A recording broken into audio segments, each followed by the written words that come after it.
Hello and welcome to the Game Line, Wales Online's daily rugby debate show. I'm Ben James. Today I'm joined by Simon Thomas and Matthew Southcombe. How you doing, gents? Good afternoon. Well, once again, reports of my demise have been greatly exaggerated. I have overcome the lurgy and try not to give it to you boys. And let's talk rugby. I mean, you can't get what you've already got. You know?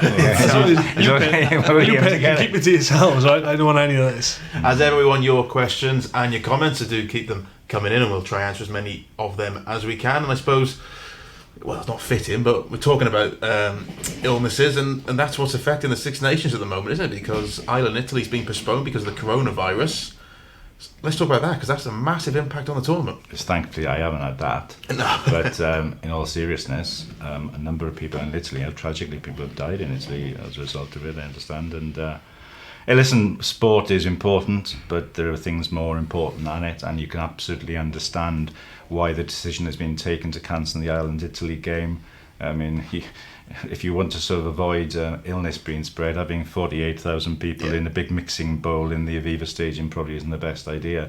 Now, people will point to the fact that Italian fans, I don't know, 3,000 or 4,000 of them had tickets, will still be coming over, but the best you can do is try and ameliorate the situation, and that means avoiding a mass get-together. Now, I'm guessing that Italy against England will probably bite the dust as well. That seems to be the indication, where that leaves Sergio Parisi and his final swan song, I don't know. But more pertinently, where does it leave the Six Nations campaign?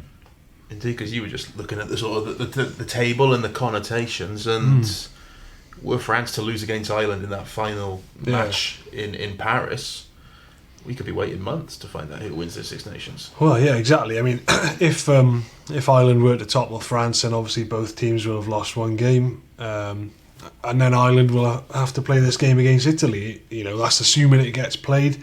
And then we're talking about England's game getting postponed as well, out in Italy.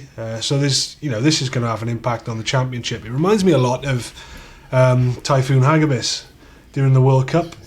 I remember that when that all kicked off, but you can't help but think that, like as Simon said, there's a bigger picture here than sport, and really, what we're talking about is vaguely insignificant compared to what people will be going through, unfortunately, get this virus. So, like I said, it's going to have an impact on the championship. There's not a lot really that the authorities can do. Particularly the tournament organisers, they've got to do as they're told pretty much by the various health agencies. So, we'll have to wait and see when these games get reorganised, though, because as we've touched on before, the calendar is absolutely jam-packed now, especially with the World Cup in this season. That is the main difference, isn't it, from the World Cup? Obviously, the World Cup, when the typhoon hit, the rules for the pool stage matches were, if they can't be played, it's a 0-0 draw, and that's it.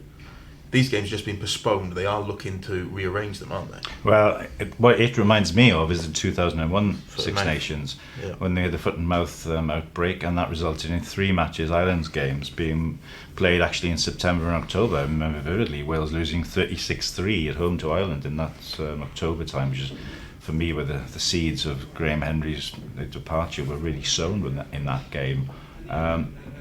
That's nearly 20 years ago, and a lot has moved on. In particular, what has moved on is the availability of players in terms of club release, international release. There is matches virtually every weekend outside the international window. When on earth are you going to reschedule these games? Well, people had talked about maybe the fourth, one of the games in the November window, but now most teams now play not only in the window but outside the window. Wales being the main culprit. Well, I think England now have confirmed 4 internationals, I think, as well. So there's just no scope there. Could we possibly play one of the games on one of the European weekends? Say if there wasn't an Irish team in the final. It's difficult, isn't it? You'd be waiting 2 weeks beforehand to know. Part of me thinks, if France, who look like they'll be able to play all their fixtures, win the Grand Slam, should we just call it a day then? Should we just say, nobody can topple what France have done? They've won the Grand Slam. Shall the 2 Italian games that have been cancelled, if that's all that end up being cancelled, should we just say, forget it? But then the other point, of course, is, if Ireland don't play that fixture, then all those ticket receipts are going to have to be returned. I mean, the money you make in tickets alone from an international match, you're talking probably over £1 million, over €1 million in Dublin's case. So the IRFU are going to be, if at all possible, very, very keen to play that fixture. It's a vital revenue builder. I know money isn't everything, but obviously that's going to be part of the equation, because I see some people have suggested playing it behind closed doors. Well, that would see the RFU and also the Italian Rugby Union taking a big financial hit. So there's lots of things to try and weigh into this equation here, and it's not an easy solution, I don't think. Indeed it isn't. It's only going to develop in the coming days, so keep your track of that. I'm sure we will. Let's move on then to the Wales team itself. Some rather interesting comments coming out from a certain former England scrum half yesterday about Dan Biggar and Hadley Parkes, Kieran Bracken. He's not a fan. I don't know if you've had a chance to look at the quotes yourself. Yeah, I saw the quotes. Pretty forthright in his opinions, to be fair. I think he has a podcast to plug. Yeah, he's got he's can't knock people for their opinions. We all like opinions. That's the way the world works, particularly in this business. I find it a little bit unusual though that he's gone after probably two of Wales's best performers so far in the championship, and also forgets that Hadley Parkes was at 12 or in the centres when Wayne Pivac was running riot with the Scarlets. So he has a role to play in that sort of side. Kieran Bracken presumably would be a massive fan of the team that Andy Howell picked on the game line a couple of days ago, that had Jared Evans in the mix and Nick Tompkins at 12 and all the rest of it. Perhaps that's what Kieran Bracken wants. To me, that's going too much. It's a nice idea, but there's not a lot of substance in that sort of side. Hadley Parkes has been described as the glue that holds the Welsh backline together, and I think what he's brought so far in the tournament has been important. I thought he was excellent in Dublin. The one thing where I think it's easy to say this, but Bracken might have a bit of a point, is you can imagine Warren Gatland finding a way to win that game on Saturday. Yeah. The first thing one of our colleagues in the press came and said to me in the press room afterwards was that Gatland's Wales win that game, and we've seen them do it a lot in the last 12 years. So I think you might have a little point there, but like I said, it's very easy to throw stones at Wayne Pivac at the moment. So, I mean, Wales had more chances to win that game than they did the previous two matches against France, which Gatland won, but then France didn't implode in this one, which they massively did in the other two, didn't they? France have moved on. There's a new coaching regime. Galtier, everyone talks about Sean Edwards. I think Galtier deserves a lot of credit for what he's done as well. And Ibanez has come in and brought a kind of an edge to it, isn't it? I think it's safe to say, an attitude, which is good to see, Somebody who knows Edwards himself and being at Wasps. So I like what I see from France. I thought Nsamak was just wonderful to watch, and the fullback Boutier as well. And it's good to see French rugby revitalised. Not great for Wales, because I think they are in a tricky position now, because we always said, didn't we, about the honeymoon period for Pivac was going to be relatively short-lived. Now, what are people wanting and expecting from these last two games? You've got a contingent of people who I see are saying throw Lewis Rees-Sammet in, get rid of Biggar, get rid of anybody who's been there for any length of time, bring in Jared Evans, play Tompkins in the midfield 12, maybe with Owen Watkin, throw it all up in the air. So you can do that in Twickenham. Great. What happens if it goes wrong then? What about the impact that would have on some of the youngsters thrown in? I think it's always a vitally important game against England, and I think you always pick what you think is the team most likely to win that fixture. Now, what is that team? That's another matter, isn't it? I mean, I think at present, our best centre pairing is Parkes and Tompkins. At present, our best starting 10, I think, is Dan Biggar. So, those are the decisions I would make. I don't think you just change it because Wales can't win the title. But what I want to see, and what I would hope to see, is further progression and development in the style of play they're looking to see. We've seen glimpses of it. It needs, in my view, to become a little bit less harem-scarum. There was always, with the Scarlets, it edged towards harem-scarum, but at its best, it was precise. It was really, really precise with high-skill execution. We haven't quite seen that from Wales yet, aside probably from the Thomas Williams try in Dublin. So I just want to see progression and development with a group of players, not just 14 or 15, because you're going to need, over the next 2 or 3 years, 30 quality players. And I want to see all those players who are involved let's see if they can buy into this style, because not everybody will be able to, will they, to be honest? I suppose that brings us on quite nicely to Alan Wynne-Jones. He obviously made comments earlier in the week saying that, the new style can be very pretty, but it's not winning. Ultimately, Test rugby is about winning. We need to do that quickly. People say a lot has changed, but that's just an excuse. He is one of the players, though, who has bought into this massively, isn't he? Well, yeah. You see him standing out on the wing all the time. Yeah, I mean, well, Pivac's one of his biggest challenges was to get Alan Wynne-Jones on side because he's that influential. I think there's a degree of frustration in those quotes from Alan Wynne. He's captained Wales to a lot of success in the last sort of 2 years. He's had the armband, so to speak. He'll be hurting as much as anybody at the way things have gone recently. And he's not, and never really has been, the kind of person to look for excuses. I think he may have felt that the questions being asked of him there were giving him a way out almost. And he sort of slammed the door shut on that sort of thing because it's not in his nature.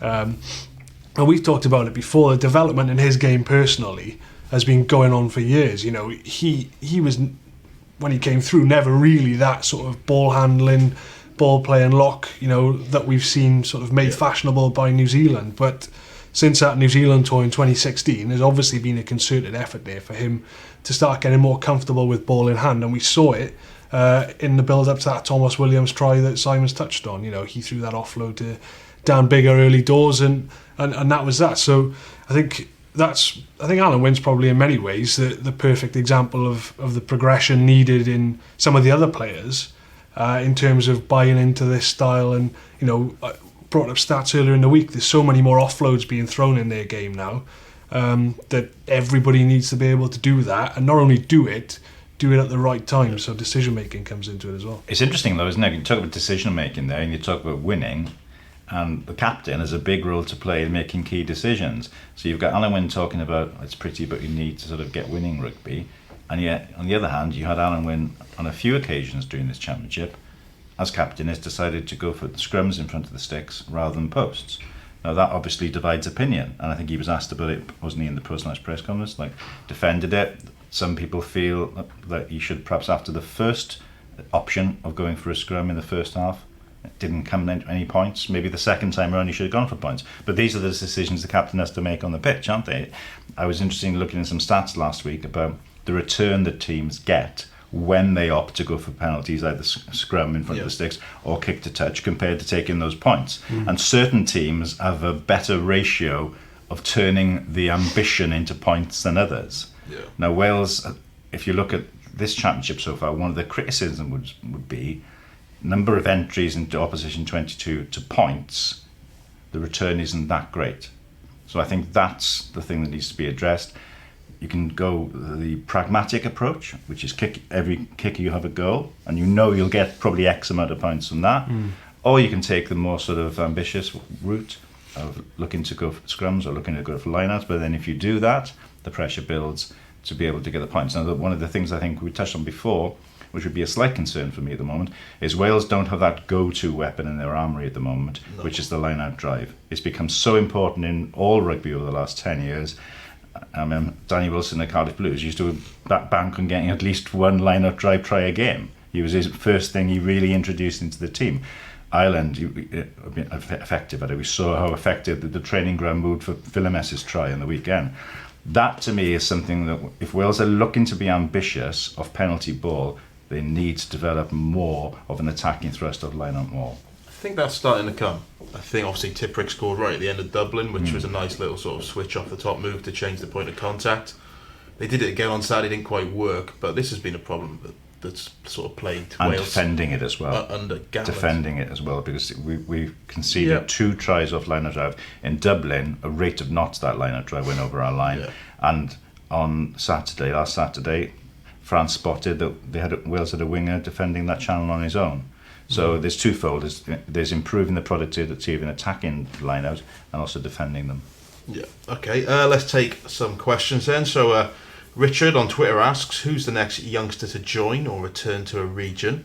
And in terms of those already on the way, so Matt Prothero, Scully, Costello, Samore, which is the most likely to succeed? Well, there's a lot of good young players coming back, as he's touched on there. I mean, they've all got great chances of succeeding. You look at who's going to get the most opportunities out of that crop of players. I think Luke Scully's got a chance of getting a run at the Blues, given the way their fly-off situation looks. Although, Jared Evans, when he comes back, is probably going to be the starting 10 there. I don't really see what's going to happen at the Scarlets with Costello coming in. They seem really well stocked there at the moment. Yeah. So quite what sort of chances he gets. And, with Prothero going to the Ospreys as well, Dan Evans is a great choice at fullback there, has been for a long time. And if Gareth Anscombe gets himself fit again next season, obviously nails down that number 10 jersey. So I think Scully's probably got a good shout, and Sam Moore as well is one to definitely be excited about in terms of that back row position. Cardiff Blues probably going to be looking there next season. Nick Williams, what's he got left in the legs, sort of thing. So I think Sam Moore's going to be another one who's going to have a decent crack at it. Well, I keep a bit of a database on the English players, as you know, and looking through it just the other day, I think there's going to be quite a few more Anglos, if you want to call them that, coming back. I think Nick Tompkins, you hear every week that every region's after him. The indications are that he'll probably go to the Scarlets. If it's next season, that'd be fantastic for them. That would give them some options in the centre with Jonathan Davis, Adley Parks, Fonatia, Steffi. There's a lot of ability there. Interesting that Corey Baldwin could leave, though. Yeah, but I mean, Corey's a situation where he's uncapped, so if he goes, he still remains eligible. He might find an opportunity elsewhere. He's probably, when everyone's available, would be down the pecking order in the Scarlet. It'd be lovely actually to see him go into a region like the Dragons, because they need probably reinforcing in the centre. But you can understand the attraction of going to it. Looking at the ones who are likely to come in, Tompkins I think is one. I think Rhys Carroll will return to the Blues. How soon is the question. They'd love to have him on board, probably now, but certainly for next season. Watch that space. Rhys Davis, a young lock at Bath, who I've got high hopes for. We don't produce many 6'7", 18-stone forwards. He's young, he's athletic, he's powerful. I'm sure there'd be Welsh regions looking at him. So that'd be one I would say. Looking elsewhere around the English regions, I mean, most of the ones who you'd like to target, for example, Will Rowlands, maybe Callum Sheedy, these are all guys who are under contract at the moment. But we are seeing more and more, I think, focus on bringing these people back. What we kind of need to see, Thomas Young is another one, by the way. Yep. That's a really interesting one for me, because does any region have a gap in its artillery for an open side flanker? This is the other factor, isn't it? We've only got the 4 teams at the end of the day. There are certain positions where we do need him. And one final name I'll throw in is Joe Thomas at Leicester. He was obviously at the Ospreys released, but the Ospreys took a chance, went to New Zealand, got a gig at Leicester, has done well for them, one of the most solid defenders around in the English club rugby. I could see him coming in and doing a very good job for maybe the Dragons or the Ospreys. So there's lots of names, and we're going to see lots more movement. There we go. Comprehensive. A question here from Mike Davis. Has this been the worst rugby season ever? Obviously, coronavirus is now affecting the Six Nations. We had the typhoon during the World Cup. Saracens have been relegated. Israel for Laos. Rob Howley. Quite a pessimistic question, but it's been eventful, hasn't it? Happy Thursday. It's been an eventful year. I mean, there's been lots for us to write about, which is nice. Never knock that. I don't know if call it the worst rugby season. It's been a great season for some teams. Ask Sia Khaleesi if he thinks it's been the worst rugby season ever. So I suppose it depends. Exeter Chiefs are enjoying it. It depends where you're from, really, doesn't it? I think it's been a great year. I think it's been a fantastic couple of months to be covering the sport.